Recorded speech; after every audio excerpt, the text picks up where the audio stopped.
होली, रंगों का त्योहार, हंसी, नाच, दोस्ती। लेकिन अगर मैं आपसे कहूं कि भारत के एक गांव में होली की रात एक ऐसा रंग खेला जाता है जो सुबह तक सूखता नहीं और जिसने भी अपने चेहरे पर लगाया उसकी जिंदगी कभी पहले जैसी नहीं रही। कहा जाता है वो रंग बाजार से नहीं आता, वो आता है किसी और जगह से। आज की कहानी रंगों की नहीं, एक ऐसे राज्य की है जो हर साल होली की आग में जलता है लेकिन खत्म नहीं होता। उत्तर भारत के एक छोटे से गांव में होली सिर्फ त्योहार नहीं है, वो एक परंपरा है, एक डर है और एक इंतजार भी। दिन में सब कुछ सामान्य, बच्चे पिचकारी लेकर दौड़ते हैं, ढोल बजता है, गुजिया बनती है।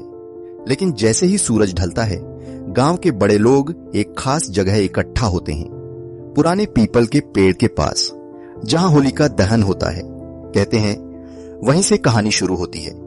कई साल पहले एक युवक था, अर्जुन। शहर से पढ़ाई करके लौटा था, आधुनिक सोच वाला, रीति रिवाजों पर सवाल उठाने वाला। उसे गांव की एक परंपरा अजीब लगती थी। होली की रात आधी रात के बाद एक विशेष काला रंग निकाला जाता था। वो रंग सबको नहीं लगाया जाता, बस कुछ लोगों को। अर्जुन ने मजाक उड़ाया, कहा यह सब अंधविश्वास है।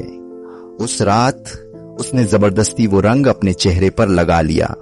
लोगों ने रोका लेकिन वो हंसता रहा। पहले कुछ नहीं हुआ, सब सामान्य। लेकिन आधी रात के बाद अर्जुन चुप हो गया।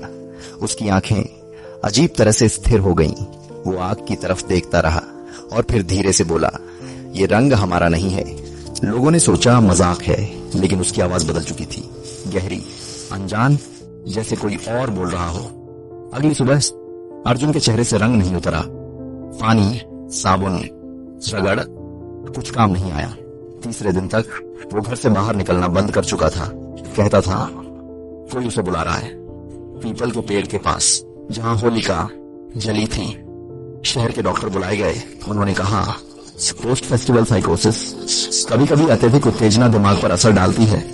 लेकिन अगर यह सिर्फ मानसिक था तो हर साल एक ही रात एक ही जगह ऐसी घटना क्यों होती? क्यों गांव वाले आज भी आधी रात के बाद घर से बाहर नहीं निकलते? गांव के बुजुर्ग बताते हैं सदियों पहले वहीं एक साधु ने तपस्या की थी। कहते हैं उसने गांव को किसी अनजानी शक्ति से बचाया था, लेकिन बदले में हर साल एक प्रतीकात्मक रंग आग में अर्पित करना पड़ता है। अगर कोई उस नियम को तोड़े तो वो शक्ति किसी एक को चुन लेती है। अर्जुन पहला नहीं था और शायद आखिरी भी नहीं। ये कहानी भूत की नहीं है, ये कहानी है परंपरा बनाम अहंकार की।